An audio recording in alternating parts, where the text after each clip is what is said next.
අයිබෝවන් සුබෝදෑසනක් වේවා. සුභාරතී සංවාද මණ්ඩපයට ඔබ සියල්ලන් බොහොම ගෞරවයෙන් යුක්තව පිළිගන්නවා. අද සැප්තැම්බර් මාසයේ 17 වෙනිදා.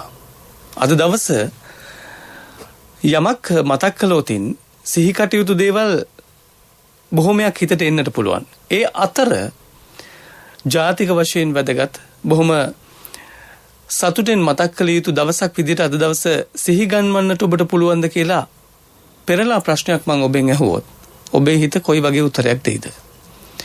මම මේ නොකියා කියන්නට උත්සාහ කරන කාරණාව මේ සමස්ත සමාජයේටම වැදගත් වන ජාතික නායකයෙක්ගේ ඉපදීම සිදු වුණු දවස, උත්පත්තිය සිදු වුණු දවස 1864 සැප්තැම්බර් 17 වෙනිදා. ඒ අන් කවරෙක්වත් නෙවෙයි. අනගාരിക ධර්මපාලතුමන්. අනගාരിക ධර්මපාලතුමන් විදිහට නෙමෙයි හැබැයි එතුමන් උපදින්නේ. ඩොන් ඩේවිඩ් හේවා විතරණ යන නමින් මාතර හිත්තැටිය පැත්තට වෙන්න මේ චරිතය බිහිවනවා. ශ්‍රී ලංකාවේ දේශපාලන ඉතිහාසයේ සමාජ සංස්කෘතික ඉතිහාසයේ හැරවුම් ලක්ෂයක් බවට පත්වන මේ ඩොන් ඩේවිඩ් හේවා විතරණ නම් තරුණයා පිළිබඳව මතකාවර්ජනයක් කරන්නට ඔහුගේ දැක්ම දර්ශනය සම්බන්ධයෙන් අලුත් කතිකාවක් නිර්මාණය කරගන්නට සුභාරතී සංවාද මණ්ඩපය අද දවසේ අප වෙන් කරගන්නවා. ජාතික දේශපාලන දෘෂ්ටිවාදයේ පෝෂණයෙහිලා අනගාരിക ධර්මපාල චින්තනයේ බලපෑම පිළිබඳවයි අද සුභාරතී සංවාද මණ්ඩපේ අපේ කතා භාවයෙන් වන්නේ. දයාබර හිතවතුනි, අප ඔබට මේ වැඩසටහන ආරම්භයේදීම සඳහන් කරනවා අපව දැන් ශ්‍රවණය කරමින් දර්ශනය කරගන්නට හැකියාවත් ඔබට තිබෙනවා. අපේ Facebook පිටුවට ගියොතින් සිංහල නැෂනල් සර්විස් අපේ Facebook නිල ගිණුමට ගියොතින් ඔබට පුළුවන් සුභාරතී සංවාද මණ්ඩපය අද දවසේ අසන්නට බලන්නට මේ සියල්ල බොහොම සමීපව කරගන්නට. අද මේ ජාතික දේශපාලන දෘෂ්ටිවාදයේ පෝෂණයට අනගාരിക ධර්මපාල චින්තනයේ බලපෑම පිළිබඳව කතා කරන්නට අප සුභාරතී සංවාද මණ්ඩපයට ආරාධනා කළේ වටිනා කියන චරිත දෙකක්. කැලණිය විශ්වවිද්‍යාලයේ ආචාර්ය මාදුරුවේ ධම්මිස්සර අපේ හාමුදුරුවෝ ඉන්නවා. අපි බොහොම ගෞරව නමස්කාර පූර්වකව ඔබ වහන්සේව පිළිගන්නවා සුභාරතී සංවාද මණ්ඩපයට අපේ හාමුදුරුවනේ. ආයුබෝවන් සුබෝදෑසනක් වේවා කියලා ප්‍රාර්ථනා කරලා ඒත් එක්කම අනගාരിക ධර්මපාල චරිතය පිළිබඳව කතා කරන්නට මේ සමාජයේ සොයා පිරික්සා විමසා දැනබලා ගන්නට සුදුසුම තවත් චරිතයක් අප එක් කරගන්නවා. එතුමන් මේ ජාතික මතවාදයේ අද දවසේ පණ ගන්නන්නට පණ ගස්සන්නට දැවැන්ත කාර්යභාරයක් කරන දේශහිතයිෂී ජාතික ව්‍යාපාරයේ සභාපතිතුමන් වෛද්‍ය ගුණදාස අමරසේකර මැතිතුමන්. ආයුබෝවන් සුබෝදෑසනක් ඔබතුමන්ට. මේ චරිත දෙක එක්ක මම බොහොම පුංචි කෙනෙක්. හැබැයි මට පුළුවන් යම් යම් දේවල් මතු කරගන්නට ඔබ දෙපළටම පොඩි උදව්වක් දෙන්නට. අද මේ කතා බහ අප විශ්වාස කරනවා සමස්ත සමාජයටම වැදගත් කතා බහක් වේවි කියලා. එහෙමනම් ආරම්භුම අපේ කොහොමද අපේ හාමුදුරනේ අපේ වෛද්‍ය ගුණදාස අමරසේකර මැතිතුමන්ට ලබා දෙමු. අපේ හාමුදුරුවොත් බොහොම කැමතියිට මම මේ ප්‍රශ්නේ බොහොම සරලව අහන්නම් අපේ වෛද්‍ය ගුණදාස අමරසේකර මහතාණනි. අනගාരിക ධර්මපාල චරිතය කියන එක අවුරුදු 156ක් නේ. සතවර්ෂ එකහමාරකටත් වැඩි මේ චරිතය පිළිබඳව කතා බහ. ඇයි මෙතරම් දුරට අපි කතා බහට ලක් කරන්නේ? මොකක්ද මේ අනගාരിക ධර්මපාල චරිතයේ තියෙන සුවිශේෂී භාවය ඔබතුමන් හඳුනාගත් පරිදි? අත් වශයෙන් මේක විග්‍රහ කරන්න ඒ තරම් ලේසි නෑ. මොකද ඒ තරම් ශ්‍රේෂ්ඨ පුරුෂයෙක් මම දන්න හැටියට මම හිතන්නේ සිංහල ජාතියට පහළ වුණා නම් ජනනායකයෙක් අභාග්‍යයකට මම දකින හැටියට සිංහල ජාතිය ඒ අතින් බොහොම දුප්පත්. අපිට ජනනායකයෝ නෙවෙයි පහළ වෙලා තියෙන්නේ මේ රටේ දේශපාලකයෝ. ජනනායකයෙක් හිටියනම් මේ රටේ ඒ ජනනායකයා තමයි අනගාരിക ධර්මපාලතුමා.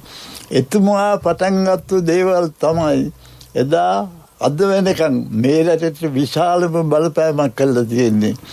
එතුමා කරපු දේවල් මගේ ලුහුඩින් කියනවා නම් එකක් මේ රටේ ජනතාවගේ සිංහල ජනතාවගේ සભ્યත්ව විඥානය අවදි කිරීම. කියන්නේ මේ රට ජටත් විජිතෙන්ට ඉංග්‍රීසිකාරයන්ට එරතුනයි පස්සේ විශාලම මේක තමයි ආර්ථික හානියට වඩා මේ රටේ සભ્યත්වය විනාශ කරන්න කටයුතු කරා. මේක ඉතාම වැදගත්. මොකද මේ යටත් විජිතවාදීන් කරන දෙයක් තමයි ආර්ථිකය නැති කරනවට වඩා ඊට වඩා ඒ ආර්ථිකයේ පැවැත්මට අවශ්‍ය සભ્યත්වය විනාශ කිරීම. මේ මෙහාට ආපු යටත් විජිතවාදීන් පෘතුගීසින් ලන්දේසින් ඉංග්‍රීසිකාරයන් කරේ සම්පූර්ණයෙන්ම මේ රටේ බෞද්ධ සભ્યත්වය සිංහල බෞද්ධ සભ્યත්වය විනාශ කිරීම. ඒක ඉතාමත් සාර්ථක කළා. ඇත්ත වශයෙන් අනගාരിക ධර්මපාලතුමා උපදින කාලේ වෙනකොට මේ රට එහෙම් පිටින්ම ඔවුන්ගේ ආධිපත්‍යයට විජාතික ආධිපත්‍යයට රැත්විලා තිබුණ රටක් වුණා. ඒ වෙලාවේදී අනගාരിക ධර්මපාලතුමා තමයි මේ රටේ සිංහල ජනතාව අවදි කළා ඔවුන්ගේ නිද්‍රෝපගතව තිබුණු සભ્યත්ව විඥානය එළියට අරගත්තේ. ඒක කරපු හැටි මගේ හිතේ ටිකක් අපි විස්තර කරන්න ඕන. යම් පමණකට විස්තර කරගත යුතුයි. ඔව්. අනගාരിക ධර්මපාලතුමා මේක පටන් ගත්තේ ඕල්කොට් කියලා ඔබ දන්නවා ඇතිනේ. ඇමරිකන් හෙන්රි ස්ටිල් ඕල්කොට් තුමා. ඇවිල්ලා එතුමන්ලා මෙහි ඇවිල්ලා බැලුවා මේ බෞද්ධ ආගම සම්පූර්ණයෙන් නැති වෙනවා කියලා. මේ රටේ බෞද්ධ සભ્યත්වය රට වටා ගිහිල්ලා ඕල්කොට් තුමා දේශන පැවැත්වුවා මේ ජාතකයට අවදි කරන්න විශේෂයෙන් බෞද්ධ ජනතාවට. ඒකට ඒ කතා ඉංග්‍රීසියෙන් කරපු සිංහල පරිවර්තනය සඳහා තමයි අනගාരിക ධර්ම තරුණයා අරගෙන ගියේ. භාෂා පරිවර්තක තරුණයා ගිහිල්ලා ඒක බොහොම හොඳ විස්තරයක් තියෙනවා මේ ආනන්ද ගුරුගේ දීපු පොතේ. මේ තරුණයා ඕල්කොට් එක්ක ගියාම තරුණයාට පෙනෙන්නේ මොකද ඩොන් ඩේවිඩ් හේවිතරණ හිටියේ කොළඹ සුපිරි පන්තියේ කාලේ වෙච්ච කෙනෙක්. අපි වෛද්‍යතුමනි අපි ඔය ගැන කතා කරන්න. මොකද මේ ඩොන් ඩේවිඩ් හේවිතරණ කියලා කියන්නේ අපේ හාමුදුරනේ මේ එසේ මෙසේ පවුලක් නෙවෙයි. මේ මෙහෙම මේ යටත් විජිතවාදීන්ට එරෙහිව සටන් කළ යුතු තරුණෙක් නෙවෙයි. ඉතින් මෙහෙම ගියාම එතන කියනවා අනුපාතපා දැක්ක මේ රටේ දුප්පත් මිනිස්සු කියන්නේ කිසිම සරණක් නැතුව ස්පිරිතාලයක් නැහැ මේකක් නැහැ නිකන් අනාථ වෙච්ච පුරුෂ ජාතියක් බව පෙන්නලා මේකෙන් බොහොම හද කප්පා වෙලා එතනින් තමයි මේ ජාතික ව්‍යාපාරේ පටන් ගන්න හිතුවේ. එකම දේ එතෙන්දී එතුමා තවත් දෙයක් දැක්කා. මේ දුප්පත් මිනිස්සු සිංහල මිනිස්සු මේ හිටියට මොවුන්ට යම් කිසි ඔවුන්ගේ සිත තුළ නිද්‍රෝපගත වෙච්ච සමන්ගේ සભ્યත්වය පිළිබඳ විඥානයක් තියෙනවා කියලා. එතකොට තමයි තුමා කල්පනා කරේ මේ රට හරි ගස්සන්න ඕන නම් මේ යටත් විජිත පාලනයෙන් මුදා ගන්න ඕන නම් පළමුවෙන්ම කළ යුතු දේ මේ නිද්‍රෝපගත වෙච්ච මේ දුප්පත් සිංහල ජනතාවගේ සભ્યත්ව විඥානය අවදි කරන්න ඕනි කියලා. ඒකෙන් තමයි පටන් ගත්තේ ගිහිල්ලා හැමතැනම ගිහිල්ලා රැස්වීම් පවත්වලා අද වෙනම ඕල්කොට් මේකෙන් නැතුව හැමතැනම ගිහිල්ලා සම්පූර්ණයෙන්ම අවදි කරේ. අවදි කළා ඒ සભ્યත්ව විඥානය අවදි කරා. ඊට පස්සේ සભ્યත්වය පිළිබඳ හැඟීමක් මෙන්න මේ වගේ සભ્યත්වයක් උඹලට තියුණයි. අවුරුදු 2000 ගණනක මෙහෙම සભ્યත්වයක් තියෙනයි මේක ආපහු ලබා ගන්න ඕනේ කියලා විශාල උද්ඝෝෂණයක් කළා. මෙන්න මේ ඒ උද්ඝෝෂණයේ හින්දා තමයි මට හොඳට කියන්න පුළුවන් ඒ උද්ඝෝෂණයේ බලපෑම කොහොමද කියලා හඳුනන්නේ. මගේ තාත්තගේ තාත්තා මුත්තාගේ නම කරෝලිස්.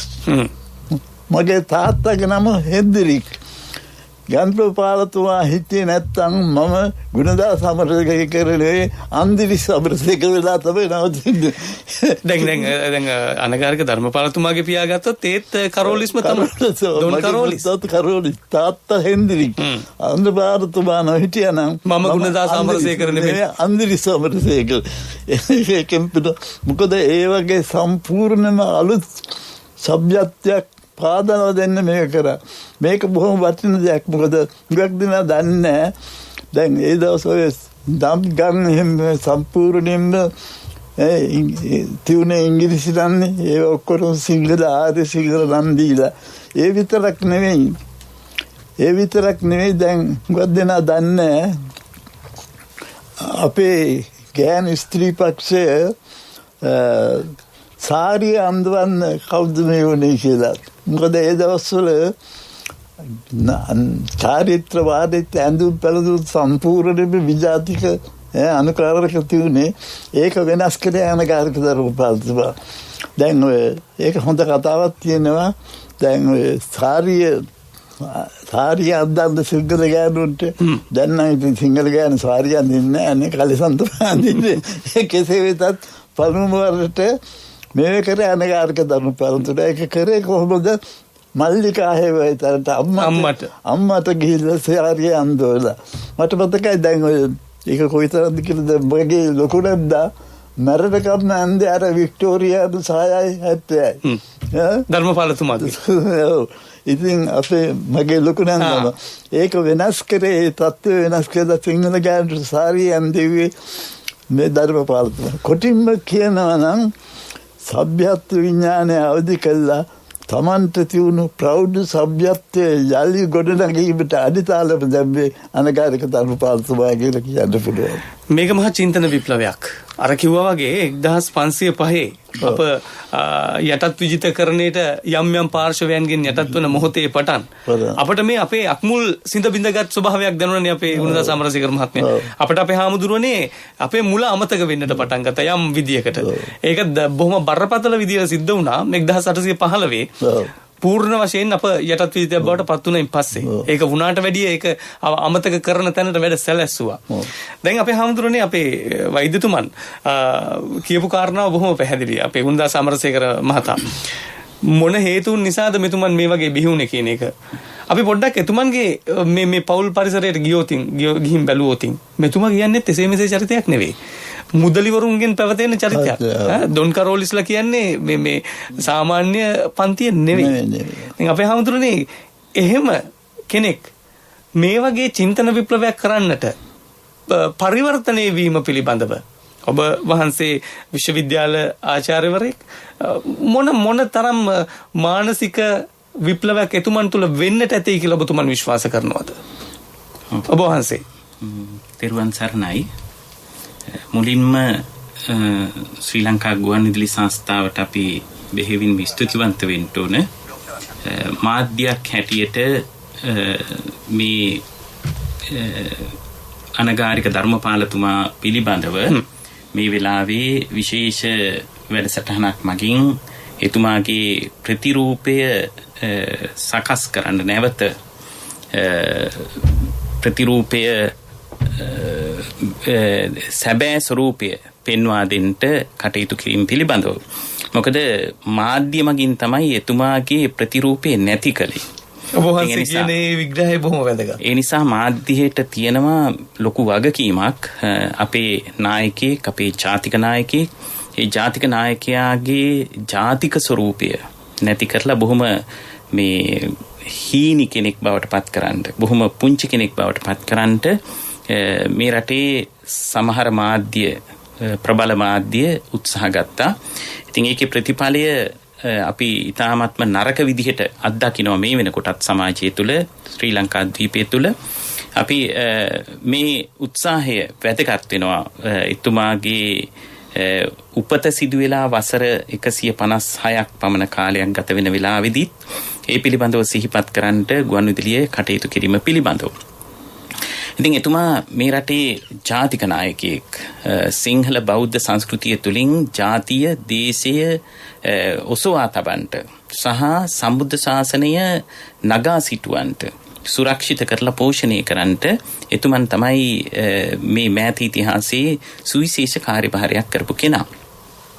ඉතින් එතුමා නොහිටින්ට මං හිතන්නේ මේ වෙනකොට සිංහල ජාතිය කියලා අපිට කතා කරන්නට සුවිශේෂී අනන්‍යතාවන් නැතිවන තරමටත්, ඒ වගේම බෞද්ධ උරුමය පිළිබඳව කතා කරන්නට අපිට නොහැකි වන තරමට පරිහානියකට පත් වෙන්න පුළුවන්කම තිබුණා. ඉතින් මේක අපි කෘතවේදීව දකින්න ඕන. අපි එතුමාට ගෞරව දක්වන්න ඕනි ජාතියක් හැටියට.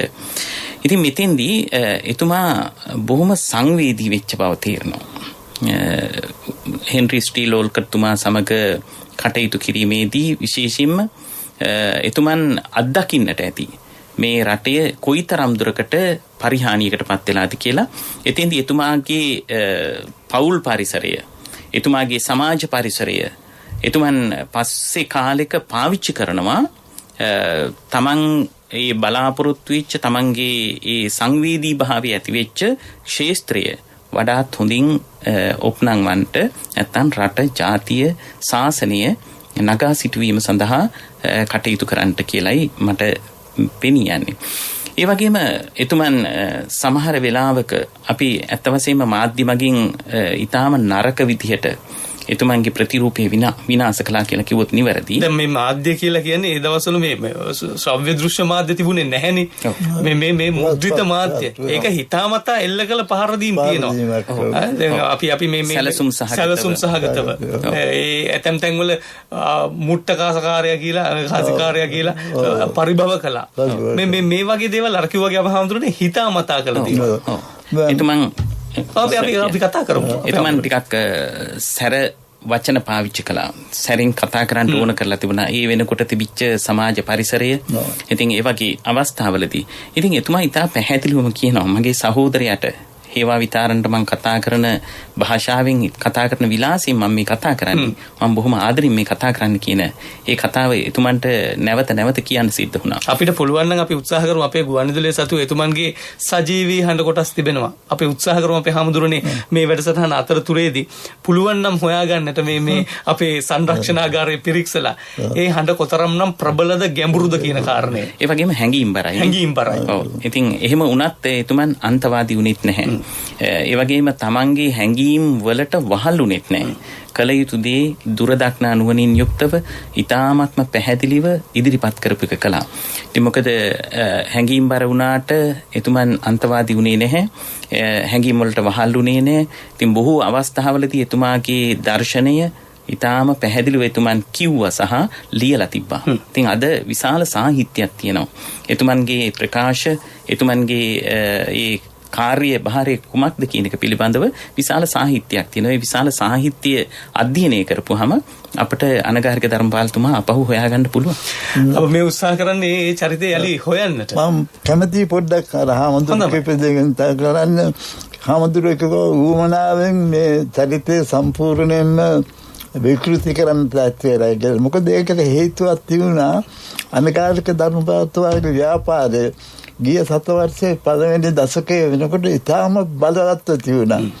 ඉතාම බලවත්ව තිබුණා. හරි පොලිස් දවබිගින් කෙනෙක් එයා ලියලා තියෙනවා මේ විදිහට ගියොතින් අනගාരിക ධර්මපාල කවදා හරි සේනාවක් අරගෙන ඇවිල්ලා මේ අගනුවර වට කළ බලය අල්ලනවා කියලා. ඒ තරම් මේක. එම නිසා මේකට කොටම වැඩි බය වුණේ සුද්දට වැඩි බය වුණේ සුද්දා බිහි කරපු නායකයෝ හිටියා මෙහි. අර සිලෝන් කංගස් කියලා තියෙන මේකේ සම්පූර්ණ හිතේ සුද්ධ බිහි කරපු නායකයෝ කියන්නේ අර හදෙන් පමණක් කලු වෙනස් අනිත් සියලු අතින්ම විජාතික අනුකරණය කරන නායකයෝ හිටියා. ඒ නායකයෝ තමයි සිලෝන් කංගස් එකේ හිටියේ. එයාලා දැනගත්තා මේ අනගාരിക ධර්මපාලතුමා විශාල එයාලට තර්ජනයක් කියලා. ඒකෙන්ද තමයි එයාලා මේකට සම්පූර්ණයෙන්ම කොන් කළා මේ කළා මේ මනසින් ආකරන්නේ. ඒකට කවදාකවත් හම්බුනේ නැහැ. මොකද එන්න මගේ හිතේ බැලුවාම එදාට වැඩි 100ක් වාරයක් 10 වාරයක් මිනිස්සුන්ගේ සිත්වලට අනගාരിക ධර්මපාලතුමා කොටිම කිව්වොත් හැමදෙරනේ මේ රටේ සෑම තවුමකම තියෙනව නේද ප්‍රතිභාවක්. නැත්තම් පාරක් මං කළා වීදියක් මං කළා හැමතැනම කියන්නේ මේක කිසිම ආණ්ඩුවකින් නෙවෙයි. ආණ්ඩුවක මිනිස්සුන්ගේ බහුජාතික මානසිකත්වයෙන් තමයි මේක සම්පූර්ණ කරේ. කියන්නේ මිනිස්සුන්ට තේරුණා මේ තමයි නියම ජාතිය පියා කියලා. වටකටයි සතසංවත්සරේ වෙලාවේ අවුරුදු 100 පුරන වෙලාවේ උඩකන්ද වෙලා සරණං කර හාමුදුරුවෝ බොහොම හොඳ ලිපි එකතුවක් ගැහුවා අනගාരിക ධර්මපාලතුමා. හාමුදුරුවෝ දකින්න නැද්ද මට සොයා ගන්න බෑ. ඉතාමත්ම හොඳ මේ එකක් බහලා උඩකන්ද වෙලා සරණං කර හාමුදුරුවෝ කොමියුනිස්ට් පක්ෂයේ හිටිය හාමුදුරුවෝ බොහොම අවංක හාමුදුරුවෝ එතුමා කිව්වා මේ රටේ කියනවා නම් ජාතියේ පියා කවුද කියලා එකම එක්කෙනා ඉන්න ජාතියේ පියා ඒ තමයි අනගාരിക ධර්මපාලතුමා කියලා. ඒ නිසා මේක වටහා ගන්න ඕනේ. මොකද තාමත් ඒ කොන්කිරීම අඩු වෙලා නැහැ. තාම කොන්කිරීම අඩු වෙලා නැහැ. අඩු වෙලා නැති විතරක් නෙවෙයි දැන් එයාලා 아무තු අර්ථකථනයකුත් දෙනවා. මෙයා මේ ජාතික වීරයෙක් නෙවෙයි. මෙයා මේ බෞද්ධ මහා බෞද්ධ උපාසකෙක් ලෝකේ පුරා මේක සම්පූර්ණයෙන් දැන් මට මතකයි මගේ යාළුවා මේ සරත් අමුණුගම මහත්තයා ලියපු අලුත් පොතේ තියෙන්නේ මොකද්ද? එයා කියන්නේ මේක මේ බෞද්ධ නායකයෙක් ලෝකයේ බෞද්ධ අර ජාතික ස්වරූපයේ සම්පූර්ණයෙන්ම අමතක කරලා තියෙනවා. අමතක කරලා තියෙන හින්දා තමයි අදත් අපේ මේ ඉන්නේ පාලකයෝ හරි කිසිම කෙනෙක් මේක අවබෝධ කරගන්නේ නැහැ. අප මේ කතා කරන්නේ ජාතික දේශපාලන දෘෂ්ටිවාදයේ පෝෂණයෙහිලා අනගාരിക ධර්මපාල චින්තනයේ බලපෑම පිළිබඳව අප උත්සාහයක් දරන්නට සූදානම්. යම් පමණකට මේ ධර්මපාලතුමන්ගේ හඬ ඔබට අසන්නට සලස්සන්න අපි බලමු උත්සාහ කරලා මේ හඬ ඔබට පැහැදිලි වෙයිද කියලා. අප එහෙම කරන්න උත්සාහ කරන්නේ මේ හඬ කවදාවත් නොනැසුණු හඬක් නිසා. ඒ කාරණාව මතක් කරන්න ඕන. ඒ නොනැසුණු බව නිසා අප විශ්වාස කරනවා හඬ යලි යලි අවදි කරන්න පුළුවන් නම් හොඳයි කියලා. අප උත්සාහ කරමු අපේ නිෂ්පාදක කණ්ඩායම මේ සඳහා යම් පරිශ්‍රමයක් දරනවා. ඒ පරිශ්‍රමය සාර්ථක වුණොතින් අපට පුළුවන් මේ හඬ අසන්නට දෙන්න. දැන් අපේ හාමුදුරුවෝ යම් තැනක සඳහන් කළ කාරණාවක් තමයි වෛද්‍ය ගුණදාස අමරසේකර මහතාණන් නෙමේ. අනගාരിക ධර්මපාලතුමාගේ කතා විලාශය. ඒක බොහොම අපූර්ව කතා විලාශයක් අපේ හාමුදුරනේ. ඒක ටිකක් සැරපරුසයි. කෙනෙකුට හිතෙන්න පුළුවන් ටිකක් ගොරහැඬි ස්වභාවයකුත් ගන්නවා කියලා. හැබැයි පරුස කියන වචනේ වෙනුවට අපි සැර කියලා කියමු. සැර කියලා කියමු. ඔව් සැර. මට මගේ භාෂාව මම ඒක සංශෝධනය කරගන්නවා. සැර මේ වදන් භාවිතයක්. හැබැයි මේ වදන් භාවිතයේ තුල තිබුණ බොහොම ආදරණීය අවංක භාවයක්. වචන විතරක් නෙමෙයි හාමුදුරනේ. දන්නවද එක මේකකින් ඔය සභාවක අමද්දපු ව්‍යාපාර සභාවකට මහන්දිරම් කෙනෙක් ඇවිල්ලා තියෙනවා. මහන්දිරම් කෙනෙක් ඇවිල්ලා පනාව නැමි පනාව මට මතකයි අපේ තාත්තත් ගහන්නේ දවසට ආවහම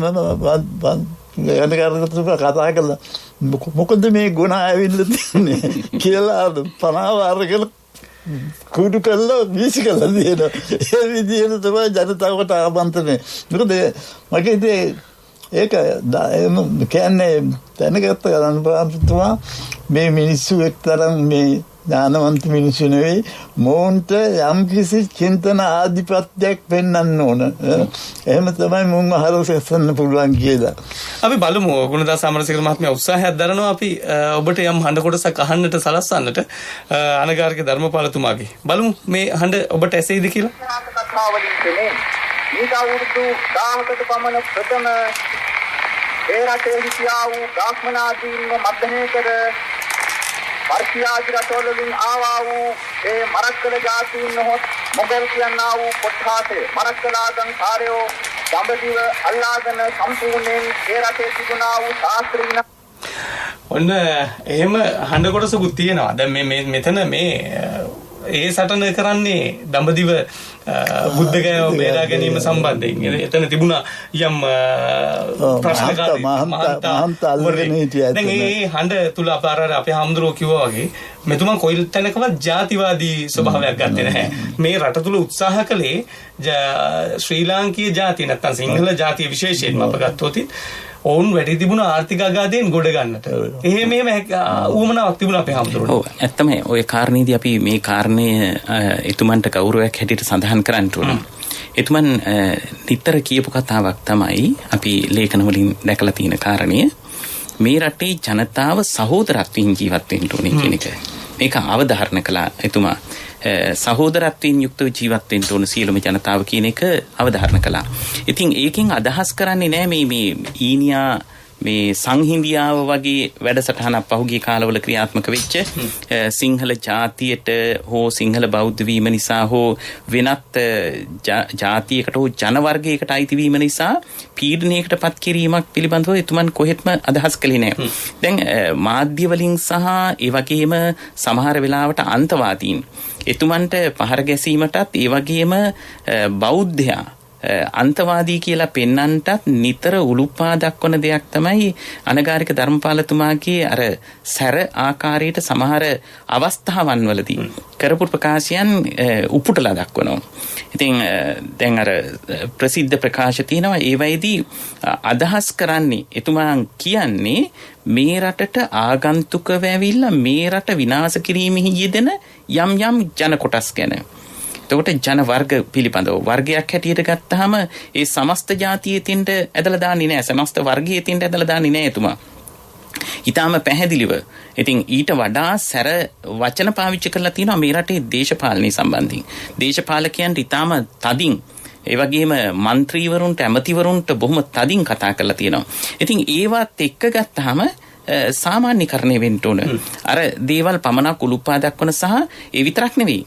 අදටත් සමහර අන්තවාදී කොටස් මේ එතුමන්ගේ සැර වචන අර වර්ගයකට යොමු කරන්න පුළුවන් වචන පමණක් උලුප්පලා දක්වනවා. ඒවා සමස්ත කතාව නෙවෙයි. සමස්ත කතාව නෙවෙයි. ඒ කොටසක් විතරක් උලුප්පා දක්වමින් එතුමන්ව අන්තවාදියෙක් බවට පත් කරන්න සහ ඒ තමන් කැමැති කොටස අරගෙන තමන්ගේ ව්‍යාපාරයට කැමැති කොටස අරගෙන ඒ අන්තවාදීම උදව්ව සඳහා දැන් උදාහරණයකට ගියොත් අපි යම් අන්තවාදයන් ක්‍රියාත්මකයි. ඒ අන්තවාදීන්ම මේ සිංහල බෞද්ධ අන්තවාදය කියන එක උලුප්පා දැක්වීම සඳහා අනුග්‍රහපූර්වකව කටයුතු කරන බව පෙනී යනවා. ඉතින් ඒ සඳහා ධර්මපාලතුමාවත් පාවිච්චි කරනවා. ඒකෙන් වළක්ව ගන්න ඕන අපි.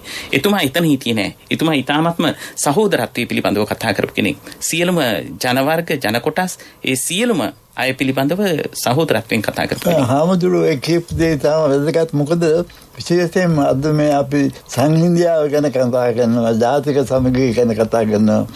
මෙතෙන්දී අනගාරික ධර්මවත්වාගෙන් හොඳ පාඩමක් ඉගෙන ගන්න පුළුවන්. මොකද ජාතික සමගිය ඇති කරන්න අපි කල්පනා කරන්නේ මේ රට බෙදලා එක එක පළාත් සභාවලට එක එක කොටස් වලට බෙදලා.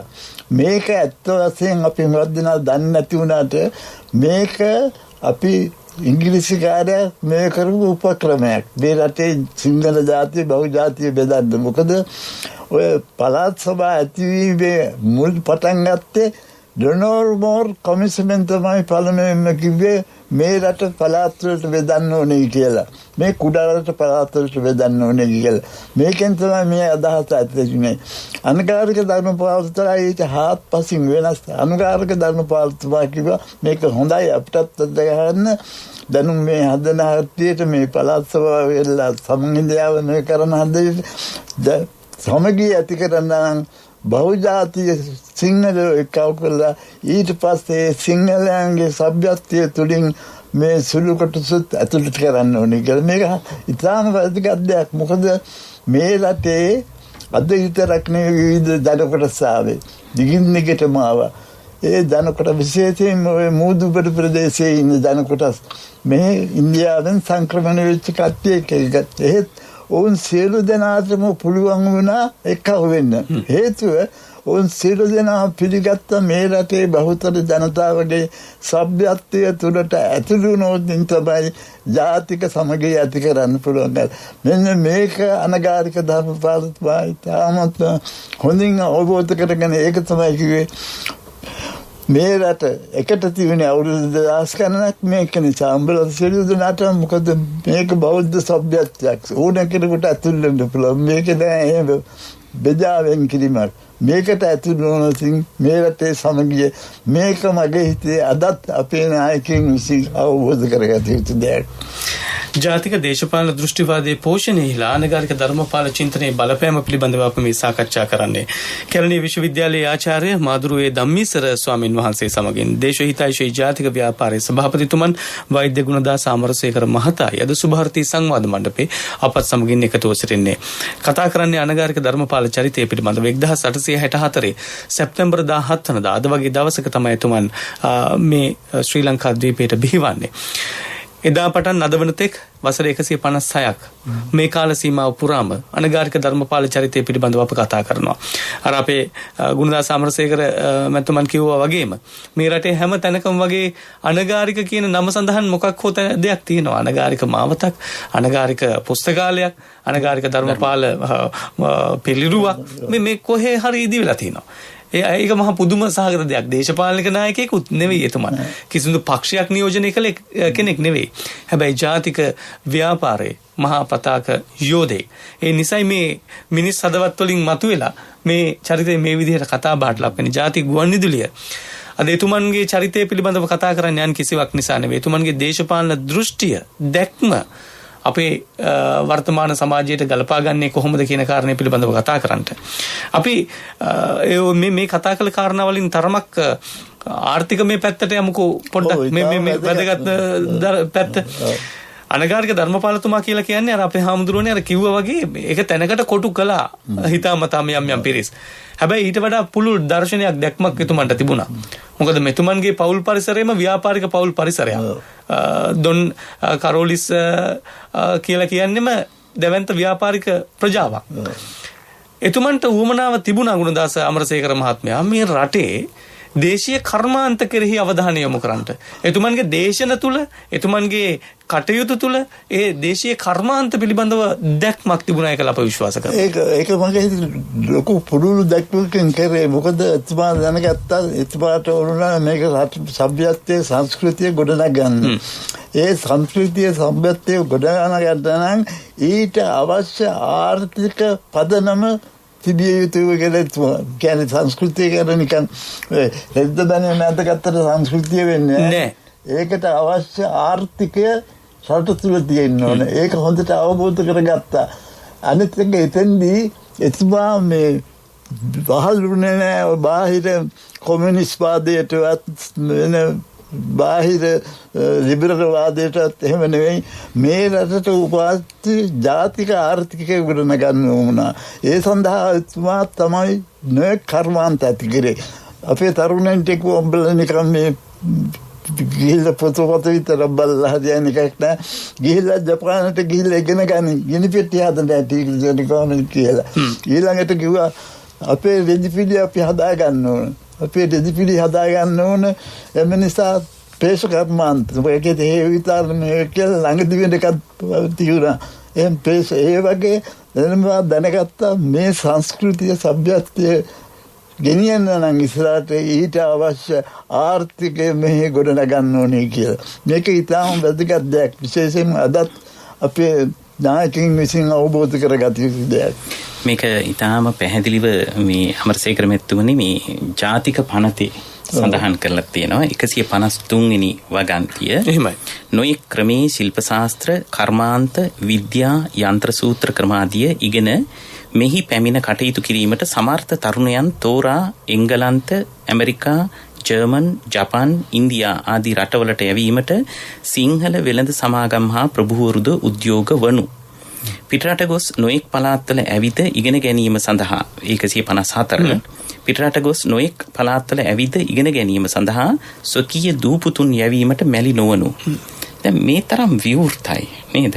දැන් එතන බටහිර රටවල් වලටත් යන්නට කියලා කියනවා. ඒවා ප්‍රතික්ෂේප කරන්නේ නැහැ. දේශපාලන වශයෙන් ගත්තාම හොඳ දේශපාලන දැක්මක් තිබුණා. ඒ විතරක් නෙවෙයි එතුමා කියනවා මේ ජාතික පනතේ සහ වෙනත් තැන්වල සඳහන් කරලා තියෙනවා දියුණු වෙච්ච රටවල් වල ඉතිහාසය හදාරනු කියලා. ඒ දියුණු වෙච්ච රටවල් කොහොමද දියුණුනේ කියලා ඒ ඉතිහාසය හදාරන්න කියලා. මේ දියුණු වීමේ රහස් හොයා ගන්න කියන්නේ. ඒ විතරක් නෙවෙයි තරුණ කාන්තාවන් ගෙවල් වල නිකන් ඉන්න නොදෙනු කාන්තාවන්ටත් වැඩ කරන්න කියලා කියනවා.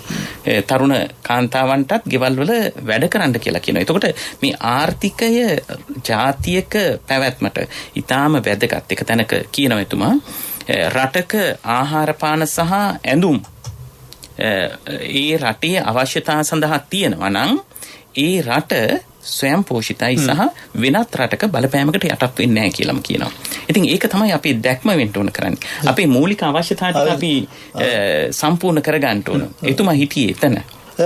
ජාතික ආර්ථික ගොඩනැගීමේ අවස්ථාවේ මගේ හිතේ එතුමා එදා ඉඳලා වටහා ගත්තා. අදත් අපි වටහා ගන්න ඕන අපිට දැන් අපි ඇත්ත වශයෙන් අපිට කටහඬලා කතා කරන්න බැරි. අමරිකාවට විරුද්ධව කතා කරන්න බැරි. හියුමන් රයිට්ස් ගැන කතා කරන බුරුකාරින්ස් NGO ගාන බැරි මොකද තාම අපේ අපනායන වලින් 60% යන්නේ බටහිර ඇමරිකාවට. ආර්ථික නිදහසක් නැහැ.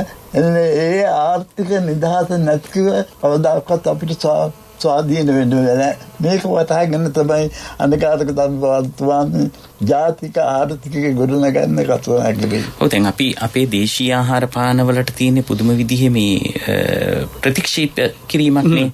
ඒවා පහත් කොට සැලකීමක්. ඒ ආකල්ප එදත් යම් මට්ටමක තිබුණා.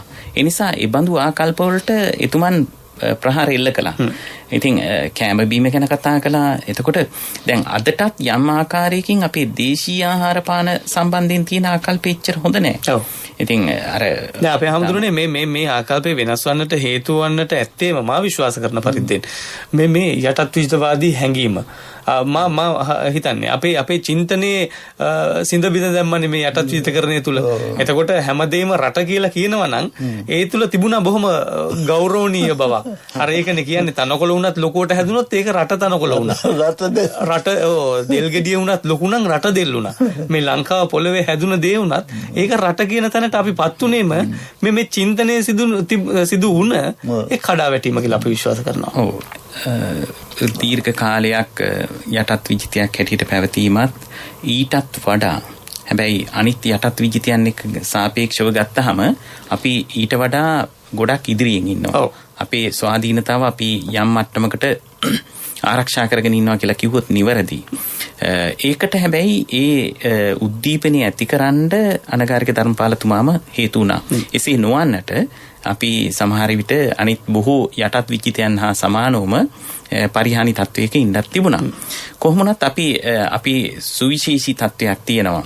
අපේ රටේ අර නායකයන්ට ප්‍රහාරය එල්ල කිරීමේ පොදු එහෙම ඊර්ෂ්‍යා සහගත මානසිකත්වයක් යම් පිරිසක් තුළ තියෙනවා වගේම මේ රට අගාධයට ඇද වැටෙනකොට ඒක ආපහු ගොඩනැංවීම සඳහා හැම කාලෙකම වගේ කිසියම් නායකයෙක් බිහිවීම තියෙනවා.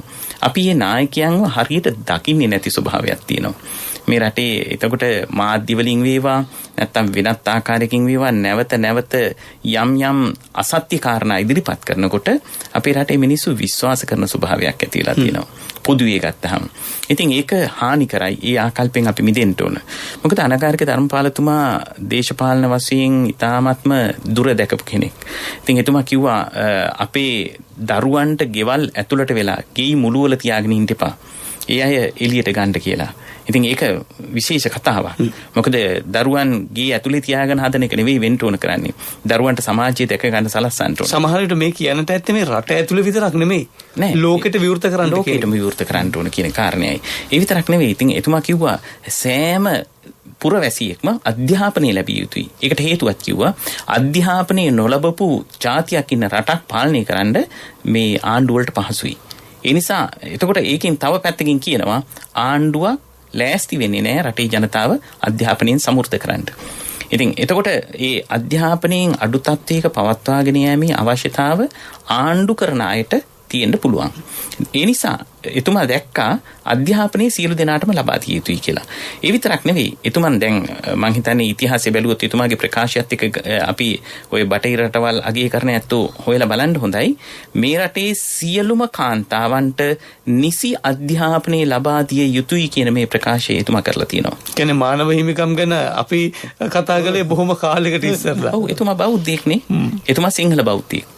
ඉතින් මේ සිංහල බෞද්ධ පදනමේ ඉඳගෙන එතුමන් ජාතික නායකයෙක් හැටියට අවශ්‍ය කරන සියලු ගුණාංග එතුමන් ළඟ තිබුණා. දුර දක්නා නුවණ එතුමන්ට තිබුණා. ඉතින් ඔයිට වැඩි දේශපාලනයක් ආයේ තියෙන විදියක් නැහැ. අනිත් එක මොකද අපි වටහා ගන්න ඕන අනගාരിക ධර්මපාලතුමාගේ බලපෑම කොහොමද මේ රටේ ඇතුළේ කියලා. මොකද ඒක වටහා ගන්න ඕන. මොකද මේ තරම් විශාල බලපෑමක් කරපු අනිත් නායකයෙක් ඇත්තේ නැහැ. මොකද දැන් හොඳටම මේක තමයි දැන් අනගාരിക ධර්මපාලතුමා මගේ 1933 දී මේ ගියා. අප්‍රේල් 29 වෙනිදා එතුමන් අපවත් වෙනවා. ඒ ඉස්සර වෙලා අවුරුදු 7ක් මගේ හිතේ හිර කරලා තිබුණා. ඒ එසේ වුණත් ඔතුමා අපුරුපු විජිවට අර මනස තුළ සිංහල ජාතියේ මනස තුළ අපුරුපු විජිවට ඒක එන්නම වැඩුණා. දැන් විශේෂයෙන්ම 1956 බණ්ඩාරනායක මහත්මයා බලයට ආවේ වෙන කිසි දෙයක් උඩ නෙවෙයි මේ අනගාരിക ධර්මපාලතුමා ගෙනිච්ච ව්‍යාපාරේ. ඒක තමයි ඒකෙන් තමයි අර සංඝ වෙද්ද ගුරු කියන අර ගැමි පංචමහා බලවේගයට මුල්ුනේ අනගාരിക ධර්මපාලතුමා හිටියේ නැත්නම් ඒක කවදාකවත් වෙන්නේ නැහැ. 56 සම්පූර්ණයෙන්ම මොකද හුඟක් දෙනා හිතනවා මේ බණ්ඩාරනායක මහත්තයා අන්තිමේදී UNP එක අස්සලා ගිහිලා රටවටේ ගිහිලා ඒකෙන් එහෙම නෙවෙයි ලෝක ඉතිහාසයක් තියෙනවා. අර අනගාരിക ධර්මපාලතුමා වපුරපු බිජුවට තුලින් තමයි ඒක ආවේ. 56 වුණේ. ඊළඟට බණ්ඩාරනායක මැතිණියගේ බලයට ආවෙත් ඒක උඩ සම්පූර්ණයෙන්ම. ඊළඟට මහින්ද රාජපක්ෂ මේකටත් උනේ දැන් ඒ වෙලාවේ කවුද අර යුද්ධයට ගියේ අපේ ගැමි තරුණයෝ ඔක්කොම තුනන්ගේ හදවතේ තියෙන අනකාරක ධර්මපාලතුමා මේ කරපු උත්තේජනය. ඒ වගේ තමයි ඒක කූට ප්‍රාප්තිය වශයෙන් සලකන්න පුළුවන් ගෝඨාභය රාජපක්ෂ මහත්මයාගේ ජයග්‍රහණය. අවසන් විනාඩි 15 වෙනකොට ඔබතුමන් ගෙනෙනවා අමුතුම දේශපාලන මතවාදයකට මේ ධර්මපාල ගමන. අත් වශයෙන් ගෝඨාභය රාජපක්ෂ මහත්මයාගේ ජයග්‍රහණය අපි දැක ගන්න ඕන. පළමු වරට සුදු ජාතීන්ගේ සහායක් නැතිව සිංහල ජාතිය ජයග්‍රහණය. මේ ජයග්‍රහණය ඇත්ත වශයෙන් අනකාරික ධර්මපාලතුමා අද හිටියනම් කියයි මෙන්න මගේ සීනය සාර්ථක වුණයි, පස්සාර්ථක වුණයි කියලා.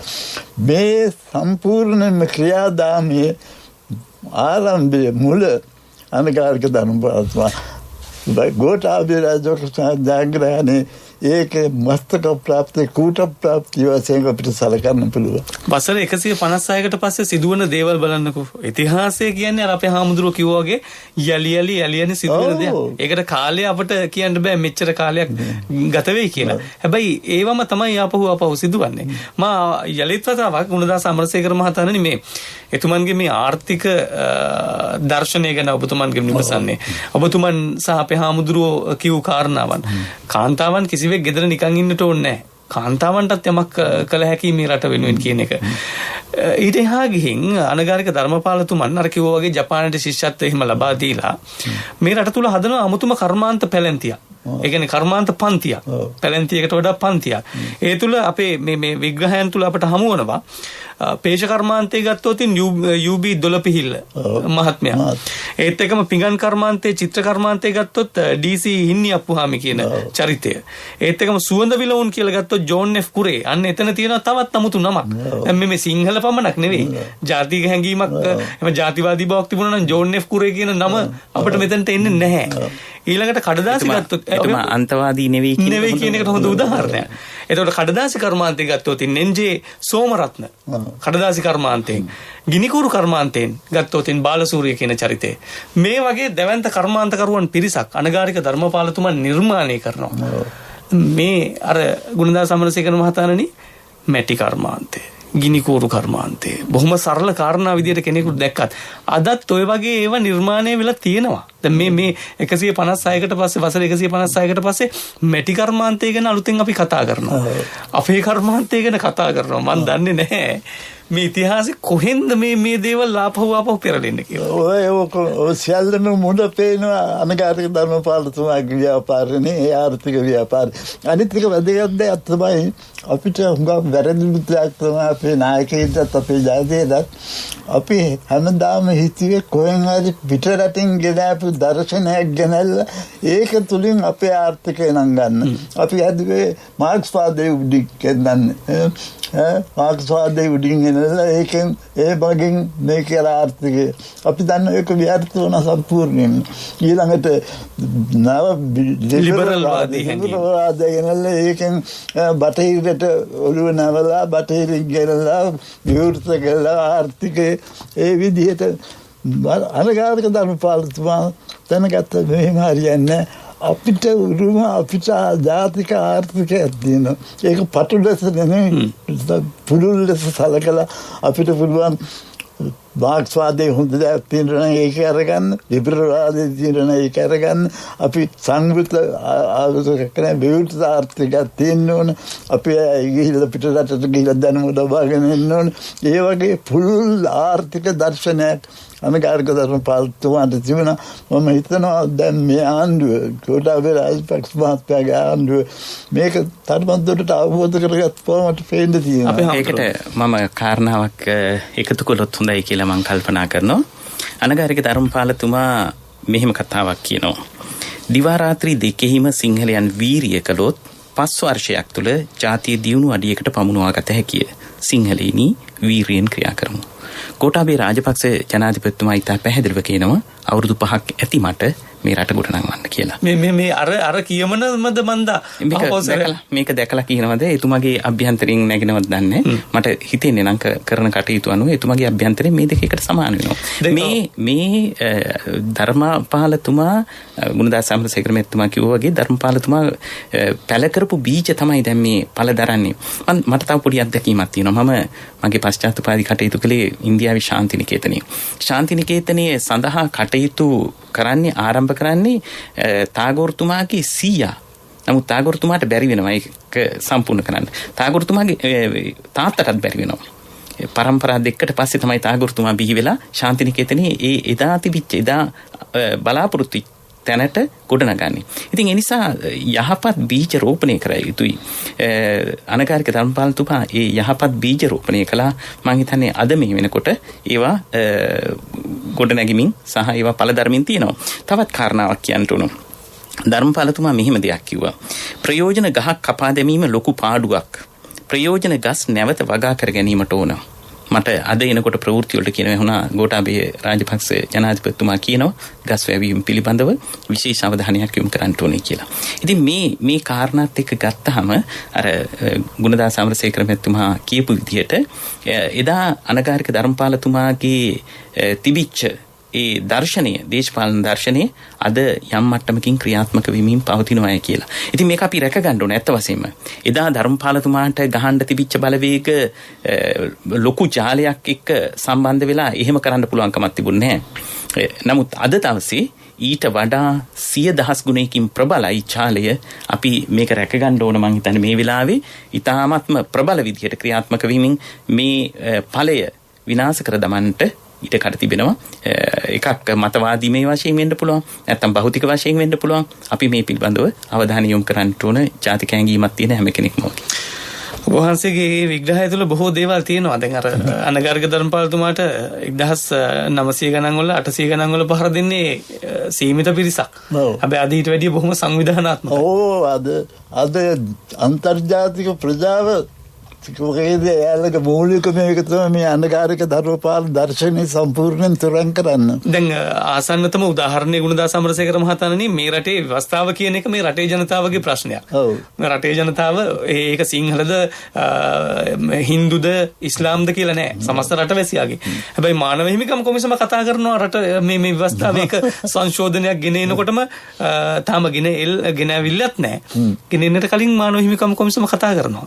ඒක තමයි මම කිව්වේ මේක වෙලා තියෙන්නේ මේකයි අපිට ඔළුව නවන්න වෙලා තියෙන්නේ මේ බටහිරයන්ට උන් කියන දේවල් වලට මේ කරන්නේ වහල් භාවයට මූලික හේතුව අපි තාම ආර්ථිකයේ වශයෙන් මම හිතනවා අවුරුදු 5 තුළ මේක කරන්න පුළුවන් අපිට බටහිරට ඔළුව නවන්න නැතුව නැක් වෙනත් ජාතීන් එක්ක සම්බන්ධ වෙලා අපේ ජාතික ආර්ථිකය තුලින් ඒ සම්බන්ධතාවය ඇති කරලා අපිට නිවහල් ආර්ථිකය ගොඩනගා ගන්න පුළුවන් කියලා. දැන් ඊයේ ප්‍රවෘත්ති වාර්තා කරන අපේ හාමුදුරනේ ගුණදාස අමරසේකර මහතාණනි මෙතුවක්කල් මේ රටෙන් ගියපු බිලියන ගානක මුදලක් ඉතුරු වෙන නිෂ්පාදනයක් කරනවා ඖෂධ පැත්තෙන්. දැන් මං කියන්නේ මේවා තමයි විය යුත්තේ කියලා අපත් විශ්වාස කරනවා. අපේ හාමුදුරනේ ගුණදාස අමරසේකර මහතාණනි විවෘතයි මේ සාකච්ඡාව බෙදපළටම. දැන් අපිට දැන් මනෝවිද්‍යාවෙන් උගන්වනවා Tamanට හැකි කියලා විශ්වාස කරන්න, හැකියාවෙන් කටයුතු කරන්න ධනාත්මක චින්තනය උගන්වනවා. නමුත් ධනාත්මක චින්තනයේ ජාතික වැඩේට එකතු කරගත්තේ නැහැ මිත්‍ර කාලේ. ප්‍රායෝගිකව භාවිතාවුන්නේ නැහැ. භාවිත කළේ නැහැ. ඉතින් වෙනත් ආකාරයේ අවස්ථාවලට මේක පාවිච්චි කළා මිසක් ඇත්තටම ජාතියක් හැටියට අපි ඊට වඩා විශිෂ්ට තැනක ඉන්නවා. ඉතින් ඒ නිසා අපි අවශ්‍ය කරන්නේ ආකල්ප වලින් පෝෂණය වීමයි. ඒක මම හිතන්නේ දැන් ඒකට අවශ්‍ය කරන පරිසරය සකස් කරලා තියෙනවා. ඒ නිසා තනින් තන පිබිදෙනවා මේ කාරණාවන්. ඉතින් ඒකට අවශ්‍ය කරන පොහොර මේ ආණ්ඩුව සපයනවා. මේ ඒ ජාතික ආකල්ප දියුණු වීම සඳහා අවශ්‍ය කරන. ඉතින් ඒක තමයි ඕන කරන්නේ. ඒකට පසුබිම. එහෙම නැතුව මේ ධර්මපාලතුමා තව කතාවක් කියනවා. අනුන්ගෙන් යැපීම් ලැබෙන තුරු බලාගෙන ඉන්න එපා කියලා. ජාතියට අමතලා කියනවා අනුන්ගේ මුදල් බලාපොරොත්තු වෙන්න එපා, අනුන්ගේ යැපීම් බලාපොරොත්තු වෙන්න එපා, තමන්ගේ උත්සාහයෙන් කටයුතු කරනු කියලාම කියනවා. ඉතින් ඒක තමයි මං හිතන්නේ වැදගත්ම දේ. අපිට අපේ කටයුතු ටික කරගන්න පුළුවන්කම තියෙනවා. රට හැටියටත් එහෙමයි, ජාතියක් හැටියටත් එහෙමයි. අපි පුජ්‍යලිකව එක එක්කෙනා ගත්තත් අපි ඒ දේ කරගන්න ඕන. ඒක බුදුදහමටත් එකඟයි. බුදුදහම තුළ බොහොම අපූර්වට විග්‍රහ කරනවානේ මේ ආදායම කොහොමද විපහදම් කරගන්න ඕනයි කියලා. නිකන් හම්බ වෙන දේ කාලා බීලා විනාශ කරනවා නෙමෙයි.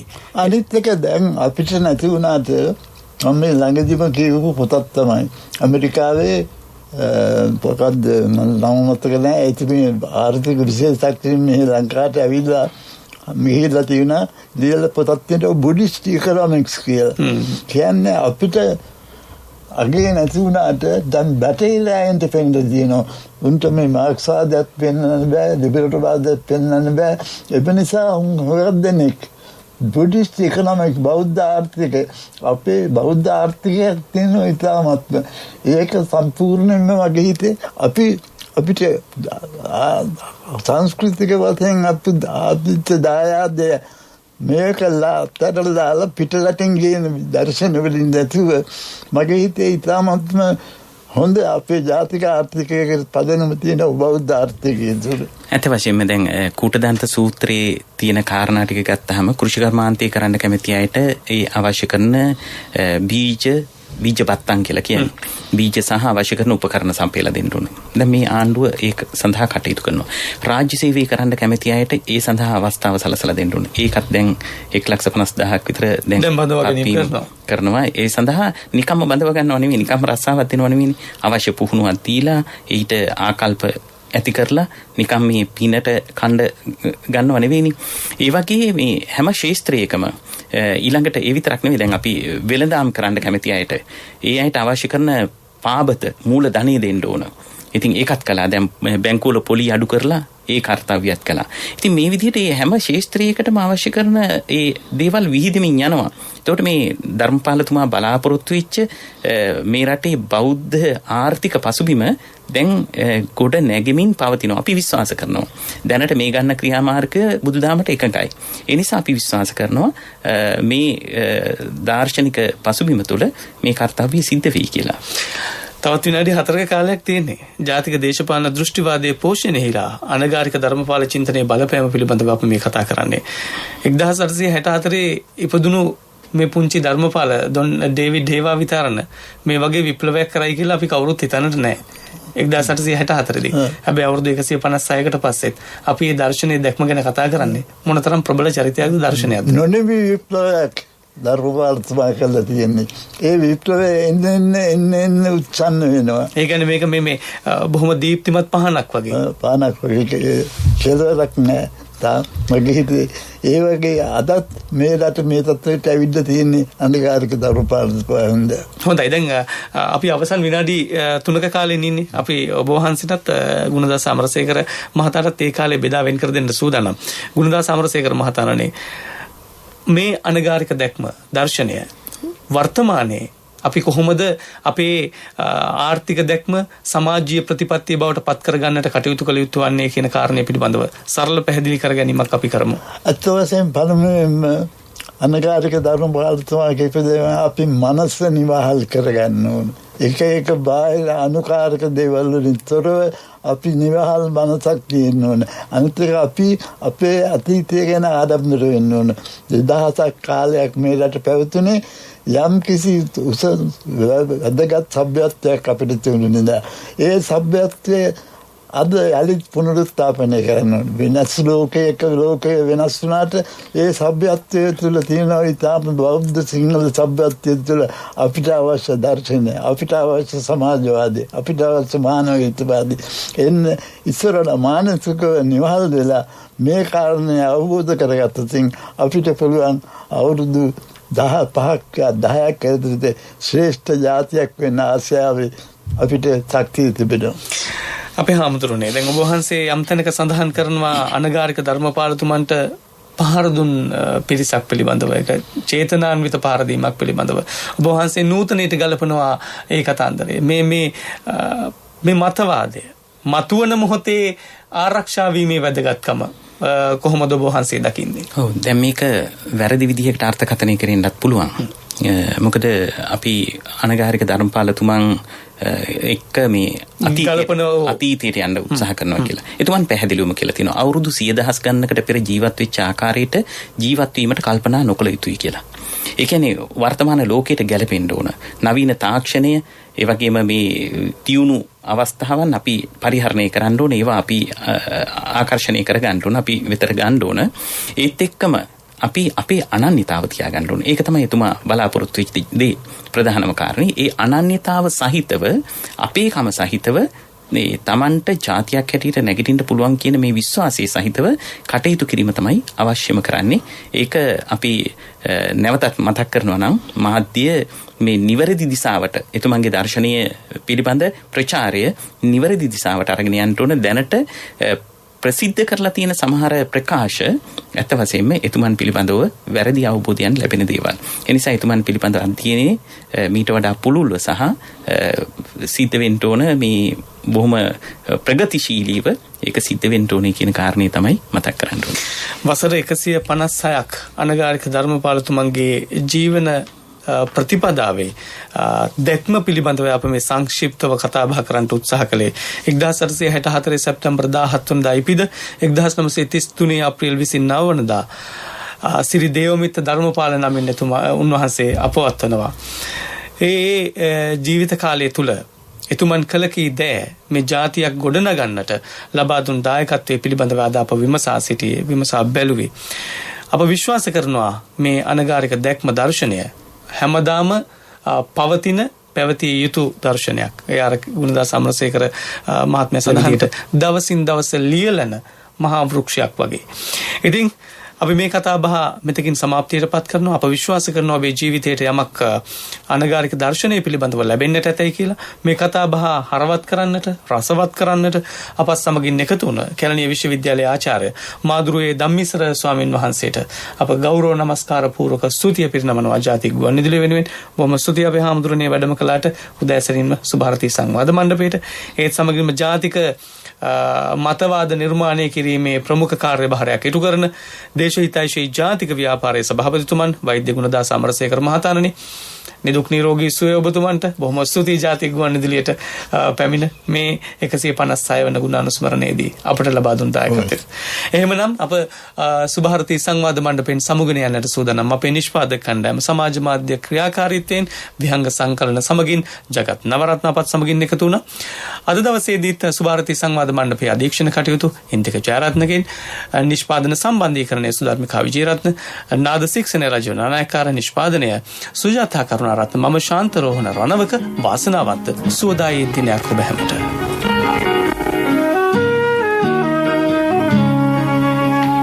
දැනුම ලබාගමු උදෑසනකසේ, සිතැඟි වඩාලමු දිය ඇල්ලකසේ.